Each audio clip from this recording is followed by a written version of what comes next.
So anyone not in the know is just totally pissed that Jackson is rubbing Gandalf's death in their faces while everyone else is thinking how cool it is to see the scene from a different perspective. I guess you could be thinking both things. A time when the camera stretching and warping a matte painting like this makes sense since we're headed towards the core of the Earth, where at least if Brendan Fraser movies are to be believed, things get weird. Also, the instantaneous switch for Gandalf from sympathy to, ooh, he's a badass good wizard, smacking the crap out of a fire demon while plummeting to his assumed death. Also, just a hardcore yup opening to this film. Lambus bread. And look, more lambus bread. Optimism. Because we've been here before. We're going in circles. Let's face it, Mr. Frodo. We're lost. Believe it or not, that's more realistic than you might think. Walking in a straight line is actually really hard, and they've done studies with people lost in the woods where they never left an area the size of a couple football fields. And with this, you think, oh, you have to keep Mordor in sight, but they're going up and down and around. It's so far away, it never changes size or shape. They can't even go in straight lines, so getting lost would be really easy. We're so used to fake mist and fog that when it's real, it doesn't always look it. But this is all real, just rolled in while shooting. Pretty much right out of the gate, we get to be impressed by Andy Serkis and Gollum CGI. And now we get into why Gollum is special. Andy Serkis' motion capture performance gave Frodo a real hand to grab onto and interact with. It brings Gollum, a fully computer-generated character, into the scene like CGI had never done before.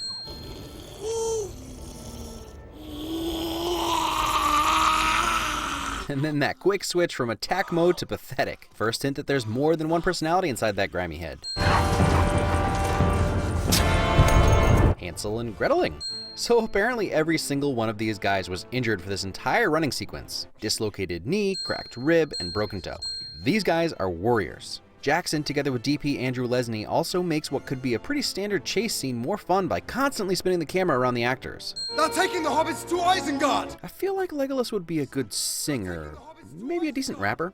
That same poor tree has been cut down so many times now. No wonder the Ents get pissed. And the Iron Fist. Man, Danny Rand can't hold on to that Iron Fist to save his life. Props to the Uruk-hai actors. There isn't enough silver or gold in the world to get me to be birthed from slime film. Saruman will take it by force. That is a lie. Wormtongue is amazingly creepy, and it's really not a big surprise since Brad Dourif seems to love roles like this. I fell in love when he was a conscienceless Maquis on Voyager. They run as if the very whips of their masters were behind them. Just the idea that the Uruk-hai can't distance themselves from Legolas and Aragorn, and their speed and determination is forcing Gimli beyond his limits. Keep breathing. That's the key. What about them? They're fresh. Everyone loves the hungry orc, but fun fact you may not know, Andy Serkis did the voice. Looks like meat's back on the menu, boys. Just in case you needed more reasons to hate and be terrified of orcs and Uruk-hai, they're also cannibals. Or are they different enough that it's not cannibalism? I'm gonna refrain from coming up with a real-world comparison. No one's gonna save you now. Saving them young hobbits when no one would save them now. May these horses bear you to better fortune than their former masters. Generosity. Or maybe more like recompense, you know? Sorry for killing your little buddies. Vigo kicked the helmet so hard he broke his toe, meaning that yell was real. It reminds me of a real scene in the first one. I can't remember right now. Oh well, let's not be important. Okay, see, I actually can't make that joke now because the conclusion for this video won't be in this one, it'll be in part 2. So just a heads up that I'm going to be talking about the dagger that was really thrown at him, and it's coming. Sorry it was left out of the first one. Smooth present to past, day to night transition. Does that classify as a beautiful beard? I think it does. Let's put a maggot hole in your belly. Comeuppance. Just for saying maggot hole alone. Never heard of a hobbit before. That actually makes sense, since hobbits keep to themselves, and Bilbo was one of the very few to even leave home before this. Can't eat hobbit food. We must stop. Physical embodiment of extra. You should have checked to see if these guys want to fight in a war with you later. That's one of the best reveals in the film. You think, they must have blown their writing budget on Gollum's mocap for this movie, so it's just a dude sitting still holding reins and then boom, dragon snake monster mounts. That's right, I don't even care what they're actually called. Fellbeast, I had to look it up. Just in case you were unsure if Gandalf was any more powerful now. They passed this way the day before yesterday.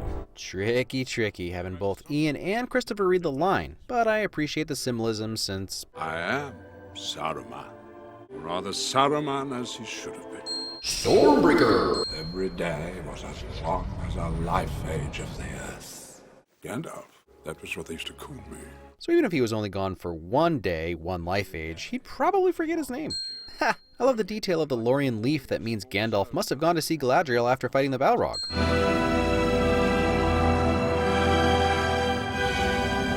Now it's as good a time as any to say Howard Shore's score is still amazing. Blended with the scenery, it's like a dream. Just the way Treebeard's feet roots grab the ground with every step.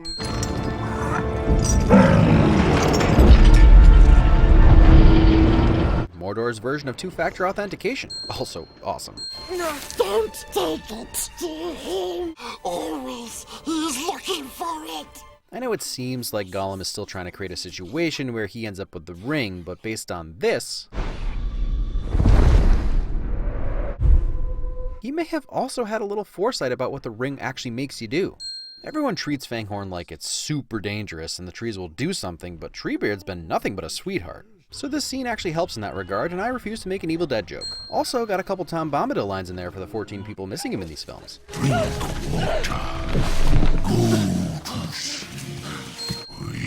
lost the Entwives. How did they die? We cannot find them. The walls of your bower closing in about you.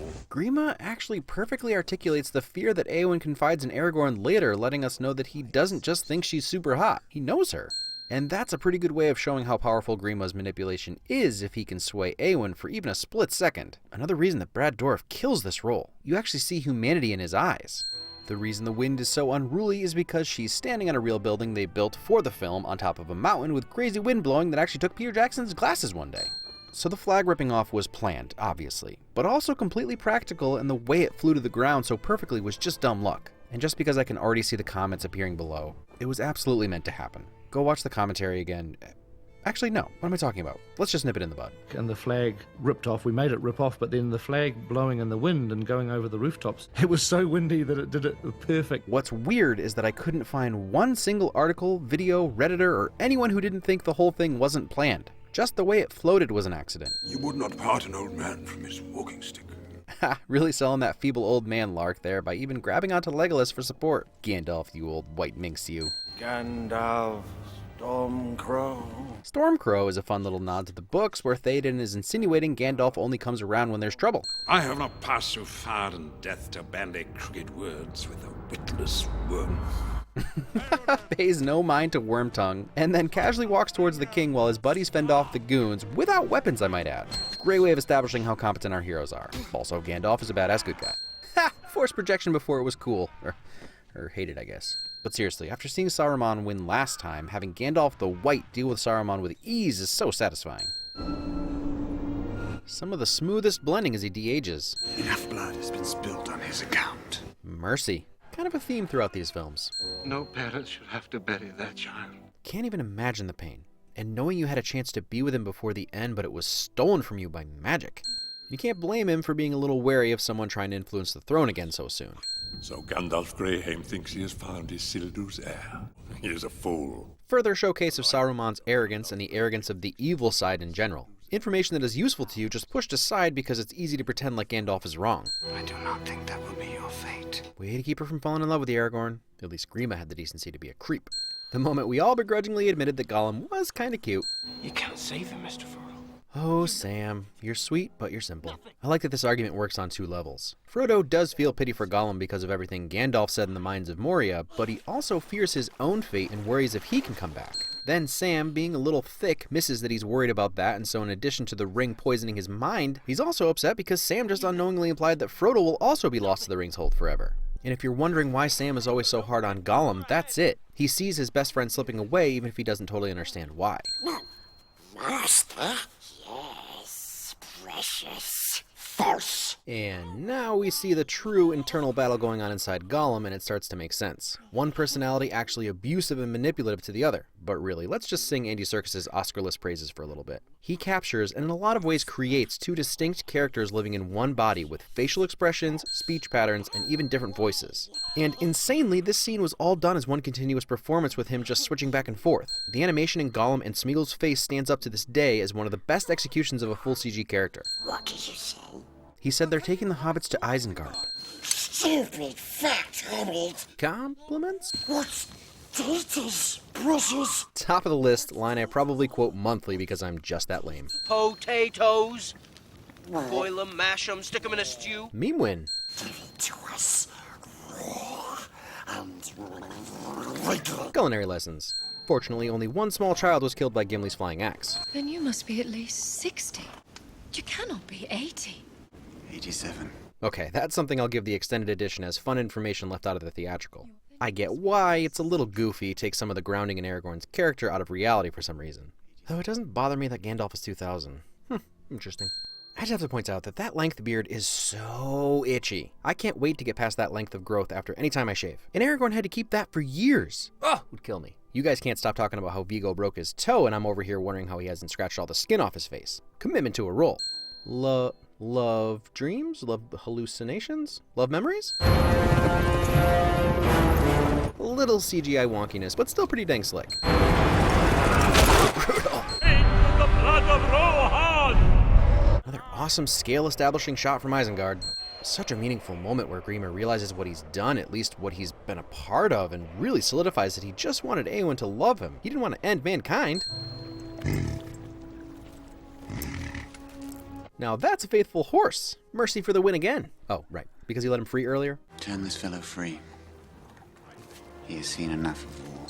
Even when they're conspiring to destroy young-ish love, Hugo Weaving and Cate Blanchett are both always a win. For Sauron will have dominion over all life on this earth, unto the ending of the world. Sugarcoating. And this is Samwise Gamgee. Your bodyguard? It's Gardner. To enter the Forbidden Pool bears the penalty of death. So, would you call it a dead pool? Wait. This creature is bound to me, and I to him. More mercy. Turns out Gandalf knew what he was talking about. Chance for Faramir, Captain of Gondor, to show his quality. This is one scene that is truly missed in the theatrical. It spells out Boromir's true motivations and softens his misstep in the end of Fellowship. A scene that makes you understand his motivations before we see how crazy Denethor is in the next one. The One Ring. Isildur's Bane. This thing must come to Gondor. Gondor. Bring me back this mighty gift. No. Both Faramir and Boromir are much more sympathetic after this. It also sets up Faramir's relationship with his dad for the next film and makes it a little less jarring. A chance for Faramir, Captain of Gondor, to show his quality. One thing I will say for these movies is that there's barely a scene just for its own sake. Like, you could complain that the Warg scene was just that they needed an action set piece, but without Aragorn falling off the cliff, he'd never have seen the armies, and it also creates tension for everyone at Helm's Deep and allows Eowyn to actually confront her feelings for him. That's a lot of outcomes. Hugging. Now, that's an entrance. They come to destroy his people, down to the last child. What would you have me do? Look at my men. Their courage hangs by a thread. Interesting dichotomy between the man who was born to be a king but has never led, and the king who has been leading. They're both right and yet both imperfect. Gotta keep spirits up, but you can't mislead your people either. Ent Groot? Nathadagathair. Then I shall die as one of them. Lack of discretion, but courage. This is a good sword. Encouragement and a great turning point for Aragorn. They ride the line between building the tension for this battle while not having us go in completely despondent. We are proud to fight alongside men once more. Allegiance. And now for a cute baby playing in a puddle. That's right, vertical video. Sorry for anyone who's already heard this on here and on Twitter, and maybe you noticed the title, but this is actually a part 1 of a 2-part video. I wouldn't want anybody to be disappointed when the second part of this video doesn't go up tomorrow. My plan right now is Wednesday of this week, unless you're from the future, and then there's a card right there that you can just click on. Extended editions are worth it, he said convincingly. I'm just kidding, it totally is for this movie. I just didn't know until I got into it, and here we are. So thanks for your patience, and I will see you in a few days.